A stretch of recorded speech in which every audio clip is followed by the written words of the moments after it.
పూజించడం పూజారి వంతు వరమివ్వడం అన్నది దేవత ఇష్టం. ప్రేమించడం ప్రేమికుడి వంతు కరుణించడం అన్నది ప్రేయసి ఇష్టం.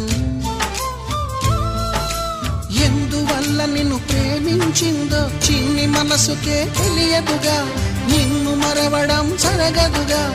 ఎందువల్ల నువ్వు కాదన్నావో ఎదురు ప్రశ్నలే వేయనుగా, ఎదురు చూపులే ఆపనుగా.